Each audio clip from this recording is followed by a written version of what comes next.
This is the Intuitive Leadership Mastery Podcast. What would it take for you to double your profits and half your stress with your intuition? Learn how with your host, Michael Light.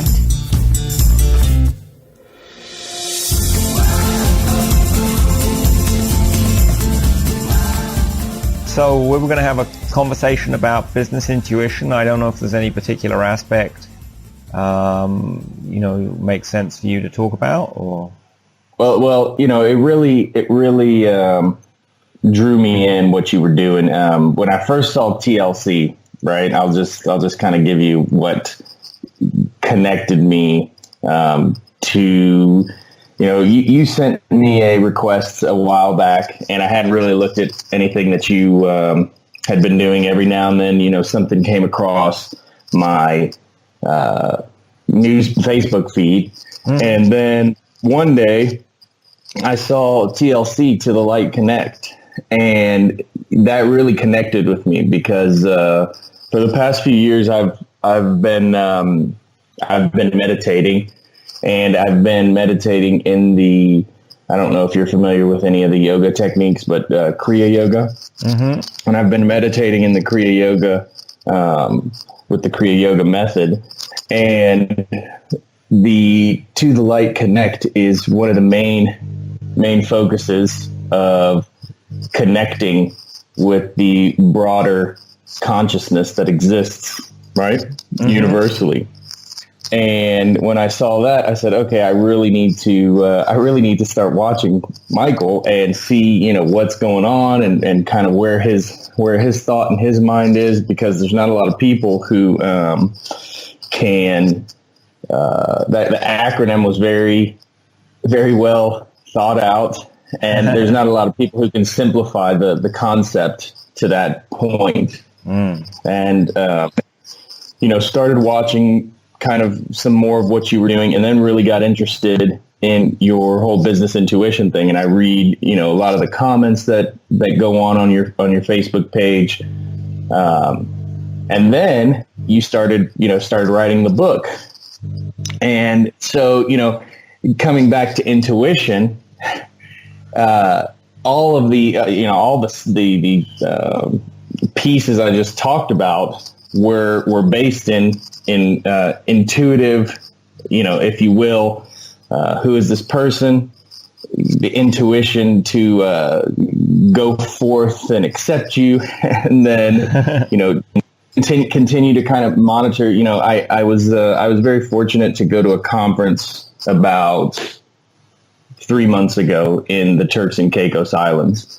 And it was very much like what you're doing right now, an entrepreneurs conference, except for it was more of an unconference format. Okay, there was the opposite of what you're doing, where it was a little more unconference than it was conference, but there was a little bit of conference sprinkled in there. Mm-hmm. And one of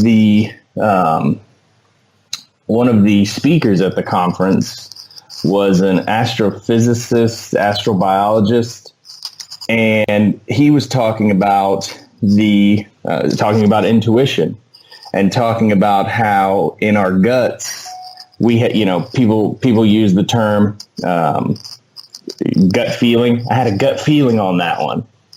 Well, they've been doing research on the bacteria in the gut, and one of the analogies he made that I thought, I don't know if it's really an analogy, but more like just simplifying the concept of, are we more of that hollow shell that's run by billions and billions of intuitive creatures that or intuitive organisms rather, that really are making these decisions, or maybe not making the decision, but that give us these these intuitive types of feelings, and we base some of our reaction off of that. And then, coming back to what I've been focusing on, how much of that is interrupted in our daily lives by the programming, installed into our minds. I think of it like a computer, right? There's a virus, there's a war going on for your mind, whatever. But, the whole, the programming of the mind, and really getting us out of the nature of using our intuition because we are taught things, right? We are taught to be to react to things in certain ways, whether it's through the educational system, or whether it's through the religious systems. We're taught rather. It becomes more of part of our subconscious nature to forego the feelings we get and to forego the thoughts we get. And after just kind of the intuitive nature of us not being able to connect with that intuitive nature anymore is really one of the big focuses of my book.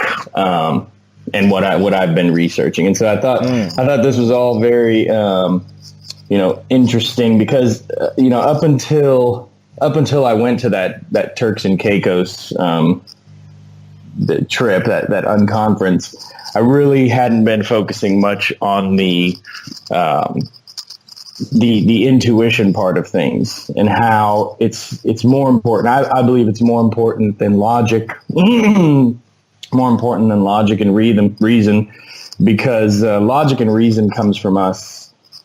Intuition, we can say that it possibly comes from us, but we don't really know where the intuition comes from. And so is there a higher level of consciousness, TLC, to the light connect, that you are able to borrow or tap into, rather, to expand the intuitions that you have, and the more you connect with that light, the more you feel that light, the more you understand how your intuition works, the easier you can pick up on the subtleties that are happening around us all day, that our conscious and even our subconscious mind, that dualistic kind of battle happening between, the subtle feeling of your intuition being drowned out by the less subtle, more programmed portion of your mind, and that conscious and subconscious.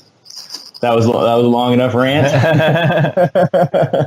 Well, it makes sense to me that, I think people come here as children with their intuition and creativity fully turned on, and then we turn it off through programming at school and parents and jobs and religion and all the other things we get up to pretend that we're not as powerful as we really are. So we are 100%.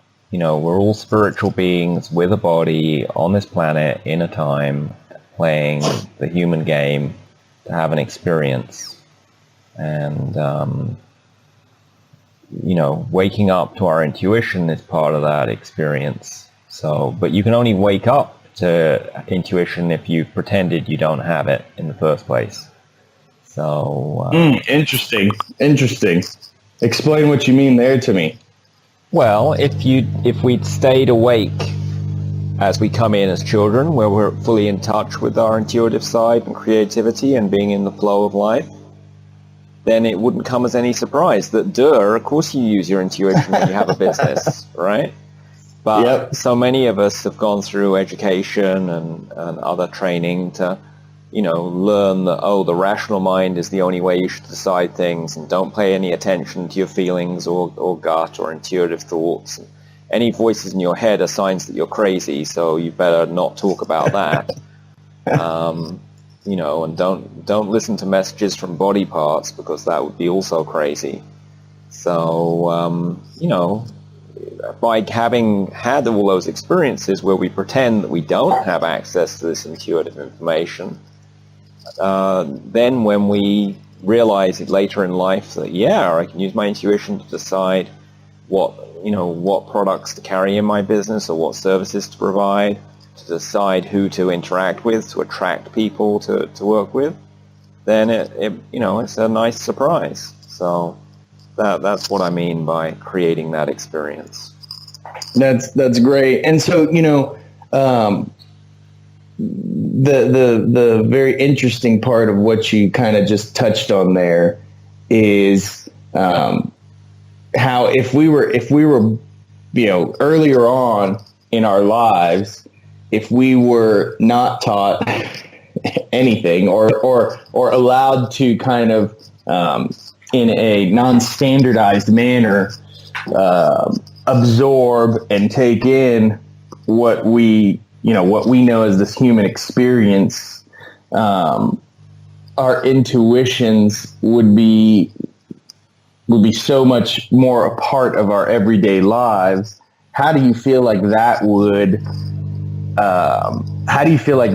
change the world? I mean, we could think of intuition almost as the beginning of being psychic, or being able to, understand each other's thoughts without, you look at somebody and you have this feeling and they have the same feeling. Is that like,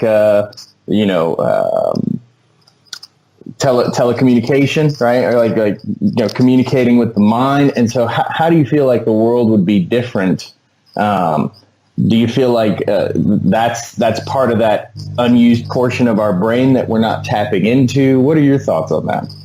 So, I mean, part of my mission here with spreading the idea that we should use business intuition in our companies is because I think it will make for better run, more profitable, more joyful companies. And on a global level, if everyone uses this in business, just like everyone today, every business on the planet pretty much uses spreadsheets. And if I said to you, John, hey, are you using spreadsheets? And you came back and said, Michael, spreadsheets are kind of weird and strange. I was taught in school not to touch spreadsheets. It's dangerous.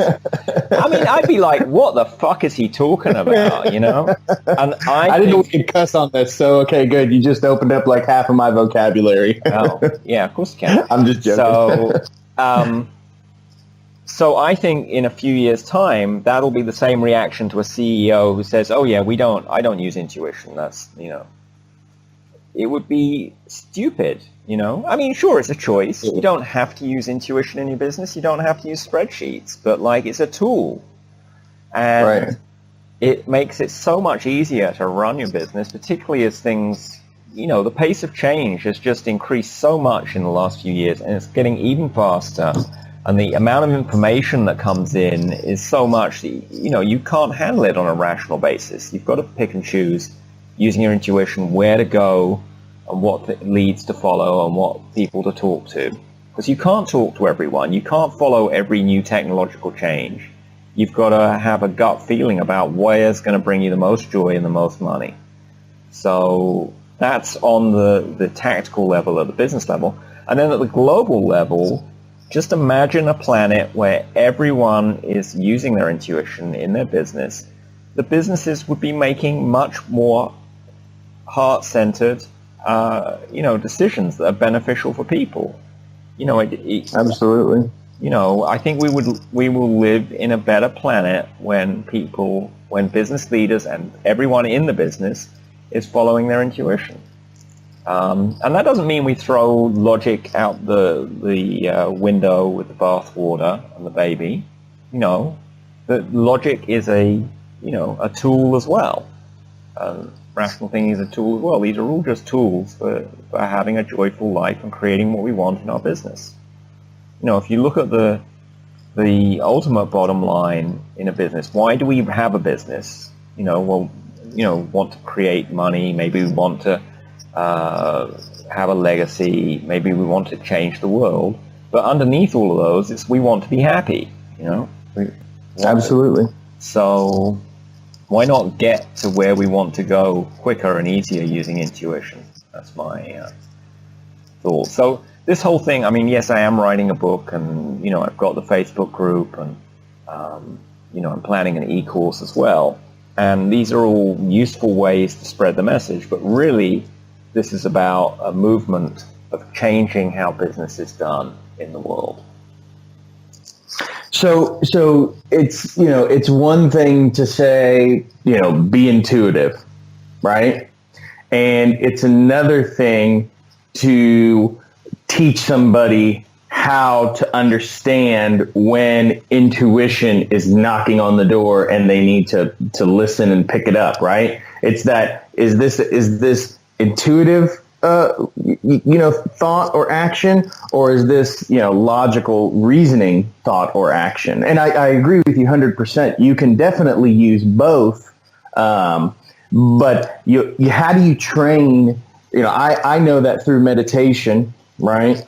I've been able to, through calming the mind, through letting go of a lot of the other things that are happening in my day-to-day, and then as I deepen my meditative practice, really being able, like you said, visions, thoughts, all of that kind of stuff coming from where I'm like, I've never thought of that before. I've never even seen anything like that before. Where has that come from?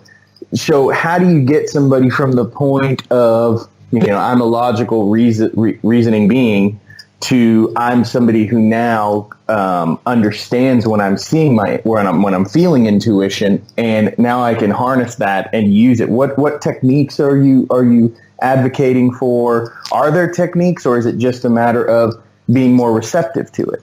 So there definitely are techniques, and one of the misconceptions that people have is, oh, I'm just not that intuitive. I was only born with a certain amount of intuition. I can't improve it. And it's just not true, because everyone is born with an enormous amount of intuition and access to the creative spirit. And what we do is cover it up. So really it's less about learning how to use your intuition and more about how to unlearn all the tricks, all the things you've done to cover it up. So meditation, that's a great way to become more aware of your inner voice, because usually, to be honest, intuition typically comes as a quiet message. It's not, it's not noisy. It's not a loud TV in the room. So, it's possible for intuitive messages to be louder. It depends. I mean, often messages that come through the body start off as a slight irritation in some body part, but can turn into disease. Or, ultimately they turn into death if you don't pay attention to them. So those are pretty loud, but people don't always hear those messages because they, think, oh, I'm sick, I need to go to a doctor, instead of I'm sick, oh, my body's trying to tell me something. So, absolutely. Look at that. That's genius right there. Absolutely. Yeah. So, there's a lot of intuitive messages that are available. Whether you tune into them, first of all, you need to know that they could be coming in. So, body sensations, birds and animals you see can provide messages. You might get sensations in your body when you think, should I take this course or that course? And some people, if they're kinesthetic, they, feel in their body that something feels true or something feels false. Other people feel they get words in their head, or some people just have a knowing, Other people see messages. Some people get dreams where they get messages from their intuition. So there are many different ways. Some people even get messages through radio. They're listening to pop music, and a song comes on that's like the answer to whatever question they've been asking. So absolutely, the more you open up to this, the more places you can see or hear or perceive messages. Other people talk to angels and guides. That's another way to get messages. So many different routes to receive information. One thing that you said that very much corresponds to the thought that I've been giving and the research I've been doing to basically all that you just conveyed is the deprogramming or reprogramming of the mind to think more simply, right? Because we're taught to rationalize huge amounts of data with all these different logics and algorithms and methods for thinking through things. In that process, while our brain is, our neocortex is crunching through. So I did some study there's a guy named Jeff Hawking who he was the guy at Palm OS when Palm was actually a cool a cool device back in the late 90s. And he went off to start a research facility lab in Stanford University. And we had several discussions with him, me and another friend who worked at Oracle when I was a software developer. And we started to understand the research they were doing around the neocortex and the way the neocortex works. Basically, it's the part of our brains that is responsible for storing away all the thoughts and ideas that we have. It's the part of the brain that, all the rest of your brain, if you think about that part, it's like your hard drive. The rest of the brain is like, your video card for looking at your eyes process information, but that's all they're doing. They're just processing that information. They aren't doing anything really as far as storing that information, as far as retrieving that information, making patterns with that information. And so the neocortex part of your brain, everybody has this ability to build these patterns in their brain. This was the most interesting thing that came out of that research for me. We looked at kind of how the mind progresses through, when you're a baby born in the womb, the first thing that happens is you start to hear, right? And then other things start to happen. And so if you look at the science behind it, sound waves have numerical representations, meaning we can understand sound waves very easily. They create very distinct patterns in our brains, and so our brain function is. But if you think about this, it's even crazier. Is that two people can know about what an apple is, right? Two people can know exactly what an apple is, but the parts of their brains that are activated within the neocortex, and even how much of the brain is activated in the neocortex, is completely different in both brains, because the patterns that they've both built to rationalize what an apple is completely different.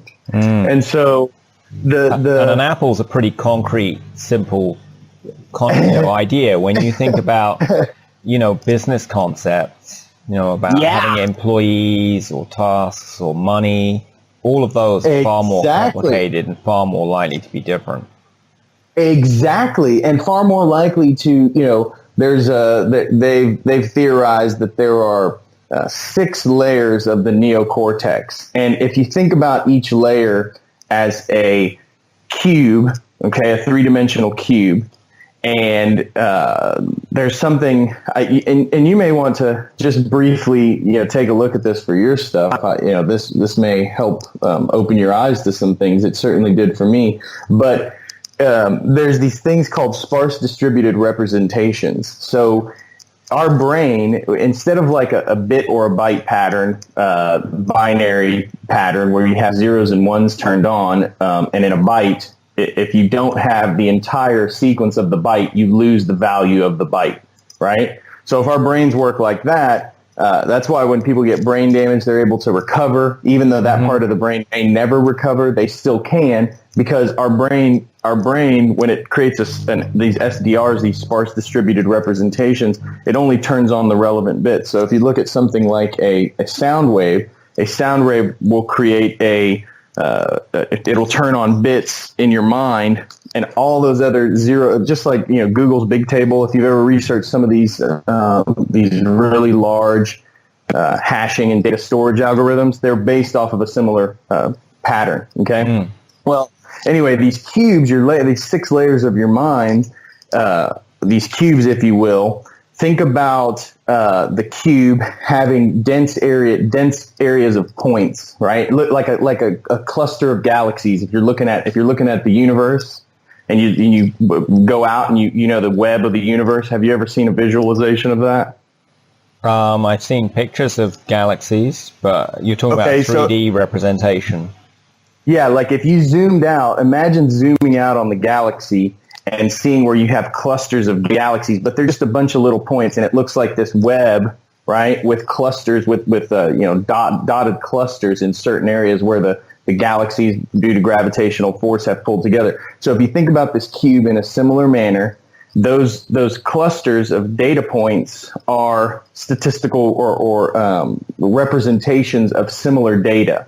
And so like for something like riding a bike, right? When you first start to ride a bike when you're a kid, you're very wobbly, you're learning. So your brain's having to process all these different things, and it's creating all these different representations in that first layer of your brain. Well, at some point, your brain no longer has to think about all those things, because what it's done is created a higher level representation in the next layer of the neocortex that summarizes all the data that it's learned, and it creates a representation at a higher level so that you're not having to go back and sift through all of this other data, right? So think about it like whenever you think about 2 + 2. Whenever you used to think about 2 + 2, you had to pull out fingers, you had to sit there and think on it for a while. And then after time, your mind just gets the answer. Mm-hmm. Well, it does that because it's created a higher level representation. Instead of it being a cluster of dots, it's created one dot.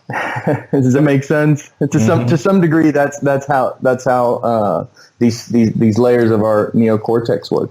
And so, but like you said, think about a business. Just your standard business decision. Like we've got great work going on here, okay? But I've got to fire this person, even though they're doing a great job, because they're not fitting in with the core value and the culture of my company, right?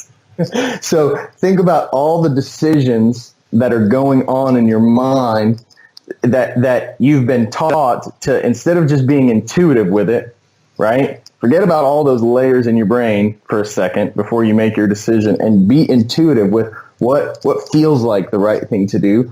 We don't. Our brain immediately goes in. It's rationalizing. It's making these decisions in two different brains. The same. You can come up with the same answer, but think about all the side effects of what other programming is happening or being accessed in your brain, and how that decision is being molded from two different brains. And so, it's really crazy. And we have to the point you made, and what I've been focusing on in my book, is you have to focus on, or rather deprogram the mind. And I just came up with this thought the other day, where the part of the book I was writing the other day, and thanks for your encouragement, by the way. Every time I see that, I the other day I did 3,000 words in one sitting, because you did your,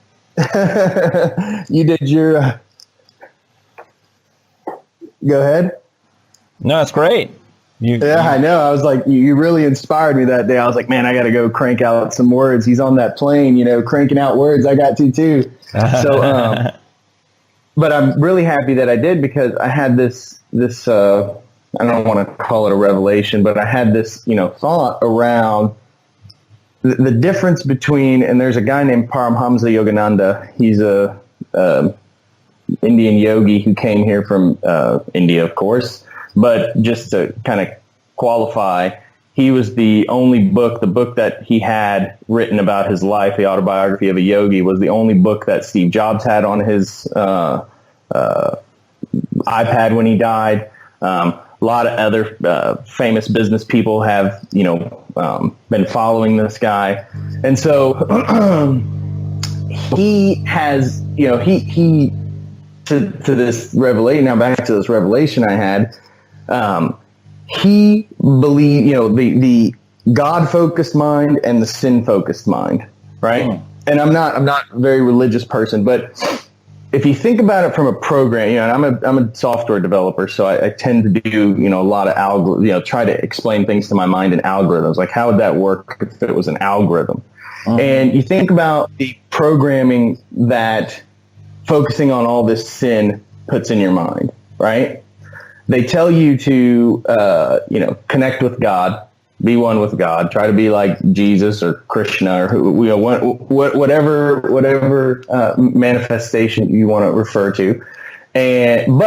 But please keep in mind that there are all these landmines around that are called sin that you need to pray on. you need to be focused on not doing, you need to be judging other people for, okay, versus the much simpler, much more narrowly focused, just connect with God, right? Mm-hmm. And one thing that Paramahansa Yogananda said that really got this thought in my mind was there was a guy that came to him that asked him, he said, my whole life I've been hearing about what thou shalt not do, right? Well, what shall thou actually do? And he said, Paramahansa thought for a second and said, do you smoke? And the guy said, yes. And he goes, okay, you may continue to smoke. Mm-hmm. And he goes, do you drink? And the guy said, yes. And he goes, okay, you may continue to drink. And he said, do you have sex? Do you do any of that kind of stuff? Yes, you may continue. Okay.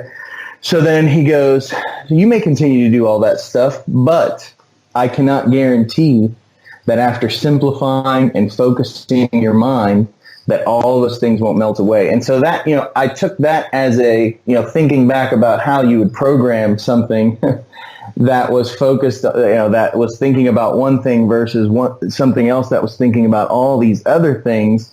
The one that's thinking about all these other things could never simplify its mind to where it does that make sense? Does that thought pattern make sense? You're the first person I've told this to, by the way. So. Yeah, I mean, I think these things just have effects. Whether you smoke or drink. And to be honest, a lot of the effect, there's some physical effect, but the far more important effect is, do you feel bad about the activity? If you feel guilty about smoking, it's going to do you a darn sight more harm than if you're like, oh, I'm enjoying it, So, but even then, if you're focused on not smoking, right?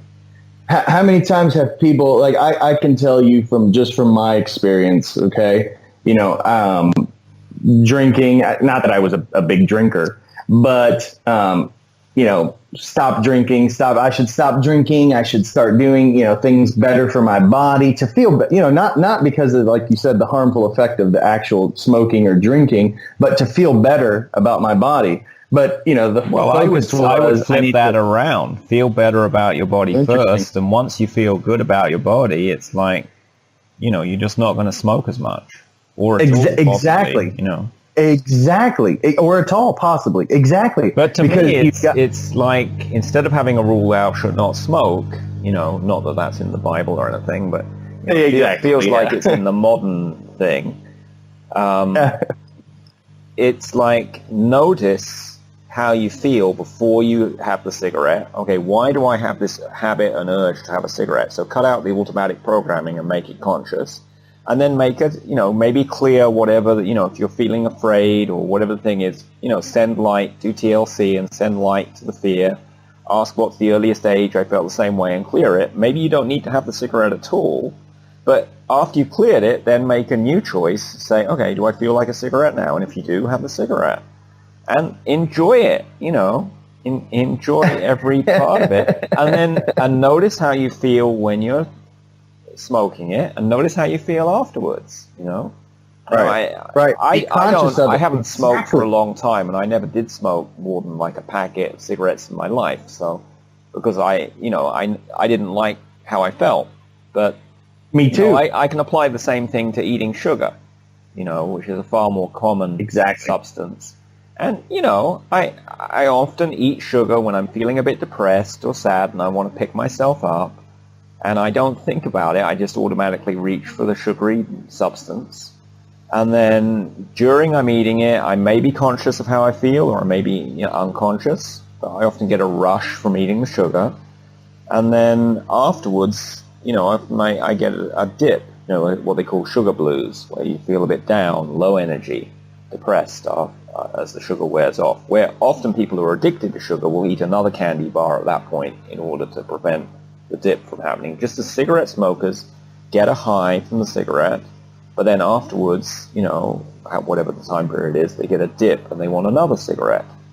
So, and a lot of it, or most of it, is psychological. So if you can clear that, you can shift the pattern. But don't make it wrong. Enjoy whatever you're doing. You've got a body, so enjoy it. Smoke cigarettes, drink drinks, eat sugar, have sex. But be conscious. That's a great. The way you put it was great. Be conscious of the way you feel. Before, without it, and the way you feel. Really be conscious of it. Yeah, and just notice, and you don't have to change anything. Just note. Okay, right. I'm feeling this way. Exactly. Before, I'm feeling this way during, I'm feeling this way after. And that may give motivation to change, or it may not. But feeling guilty or shameful about stuff is really the worst thing you can do.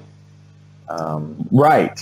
Right. Very, very destructive vibration. And it's a very destructive vibration to hold. And, I often think about what does that do to our intuition? I don't think about it in the same way, but if you do think about the programming that's created with fear, and they do so much fear programming, especially here in America. It's a lot of fear programming, and fear programming is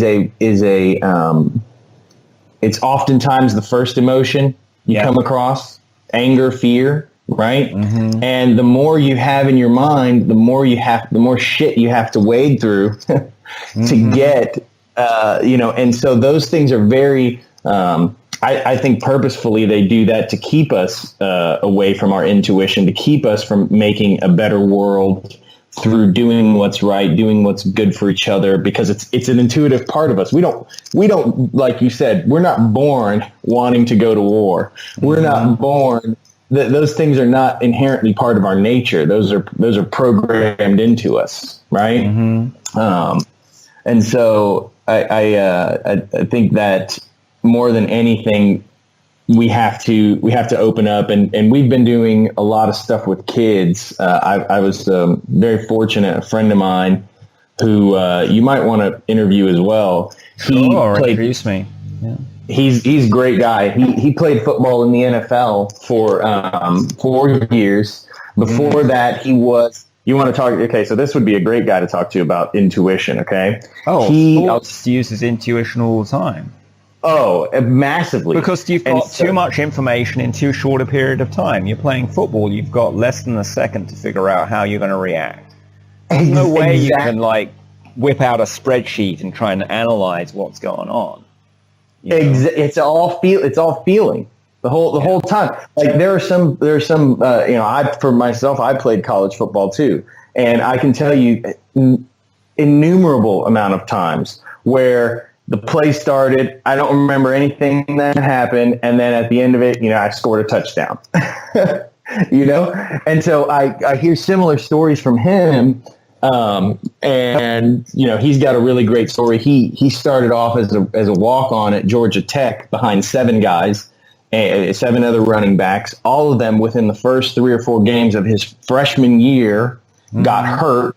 Oh my! And yes, how amazing is that? And he started, and by he started. I think his second game was against number 5 rated Florida State, and he had the night before. He said he had a dream. Okay, he woke up from it, cold sweats, all excited, because he's playing Florida State the next day. And the next day, he's, the whole game, he's not doing anything. And he said the one play comes, the snap happens, and everything goes into slow motion. Next thing he knows, he's running down the sideline. He looks back, and he said he remembers that was the dream. And so... Yeah. So, he went to the NFL. Unfortunately, he got injured. But what he's doing now, and what I was, what we kind of were working on for a while, and he's still doing it. He's teaching kids. I think it's exactly the same as what you're doing for people in business, how to tap into their intuition using, he has a saying called I'm a genie, imagine. His Imagine series, or I'm a Genie. And it's really about, understanding that it's you. It's not, don't look to the outside for logic and reason and answers. The answers are within you. They are within self. And so he's going after the children, and and starting with the least fortunate, most disenfranchised, in the poorest schools, the least funded schools, and he's trying to go after that kids because you go after somebody in a Highland Park school. Well, they might already be, they might have already been taught, so that the value that they're going to gain and really the measurement that you can take on improvement is not going to be that great. It's going to be looked at as maybe not successful. But in these kids, that are disenfranchised, they're poor neighborhoods, just even the slightest uptick can show massive improvement in these kids' lives, educationally, just the way they act. And if you see here in America, a lot of these kids, these schools, not a lot, but some of these schools are starting to put meditation in instead of detention. Now that's nice. That's great. It's fantastic. And I really think, how about they do meditation not as a punishment, but as a reward? Absolutely. It's just, we can do so much more with our educational system. It's ridiculous. And so he just actually got accepted It's not the system is not designed to help people perform creative, intuitive tasks in their businesses. It's designed to deliver automatons who work in a factory or who join an army and will do what they're told. Exactly. And that's actually where when schools came to the United States, they came from the Prussian model, which was designed to produce the citizen soldier. And the other motivation was some of the industrial giants in the U.S. who were they wanted obedient workers. So they needed to be able to read and write, but they shouldn't be questioning orders. They needed to be able, when the bell rings, you need to jump and go do the next thing. So absolutely. Wow. I never thought about it like in that, in that terminology. That's exactly what, intuitively you think, but that's a great way to explain it. Yeah. I didn't know it was from the Prussian model. Yeah. Creating that's soldiers. Where the American education system was copied from. And, the Prussians were one of the early education, they created state education. So, and that's in order for the state to have more power, because when you can have several million people in the army and they can follow orders and directions, you can defend yourself against other countries better or attack other countries depending on which way you want to go. I've also had this. Have you heard about this Common Core teaching? Have you heard about this new method of teaching? So in America, there's this new method of teaching, and it's originating in the southeastern part of the United States. It's called Common Core. And when I first saw the way they do math, I had this feeling that I don't know, but Jesus, this sure does look like it's going to do significantly different type of programming in the mind than just looking at two numbers and trying to add them together. It uses a combination of lines and crosses and hashes. And I just had this feeling about it, like this can't be the right way to, have kids learn. It's that saying that Albert Einstein did: if you judge a fish by its ability to climb a tree, it's going to grow up believing it's stupid all its life. And we do that so much to these children. We don't let them grow in the way that they need to grow. And we do that with education. We do that with, religion. We do that with so many aspects of life. We stamp out this methodology. And if the student or the person learning that methodology is behind or doesn't even want to do it, they're looked. And I was one of those kids in school. I used to finish work quickly, or I didn't want to do it, and so I'd talk, and I was the one who was the bad one. Yeah. If you weren't, you were the bad one for that school system, but maybe these are good skills to have for being creative in your life. And the other thing related to education is that, I know from my own experience and from other people that if you're tuned into your intuition, you can get high scores on multiple choice tests not by guessing, but by intuiting what the correct answer is, intuiting where is the truth. But how does school regard someone who doesn't study the subject but is able to get a top score on a test? Oh, they cheated. Cheater. Right? Yeah. So it's like a strong discouragement to use your intuition. So, and that's not it's not rewarded. If you answer something in class and like, okay, how did you know that? Oh, my intuition told me. You're going to get slapped down. You've got to have rational answers. You've got to be able to support your argument with rational argument. So it's so sad. It's so sad. Well, it's okay. There's a movement to change.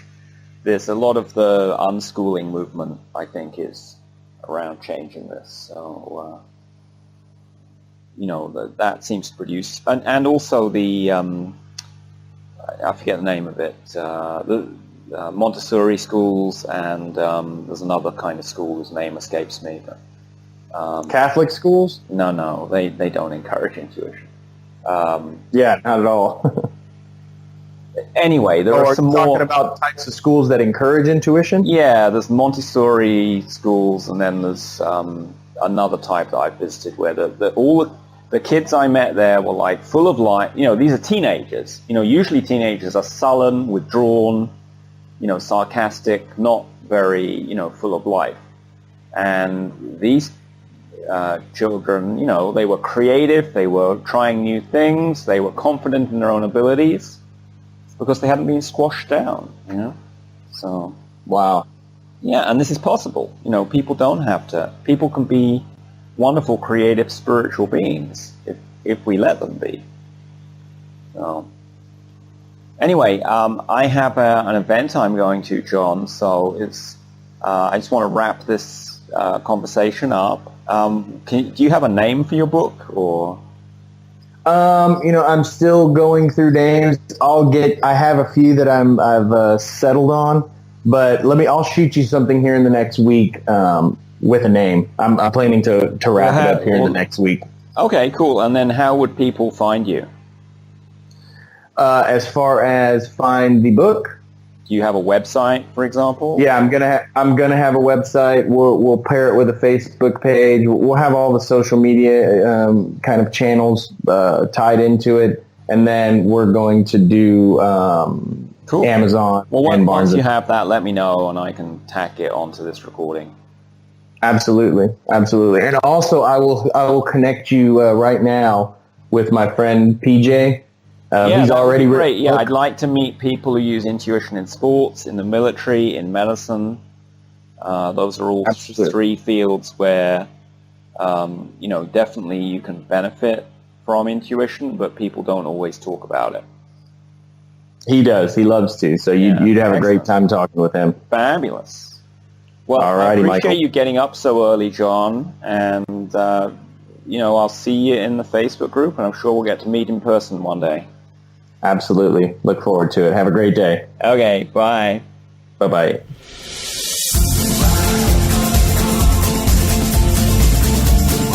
Get strategies and show notes at intuitiveleadershipmastery.com. What would it take to see you here next time on the Intuitive Leadership Mastery Podcast?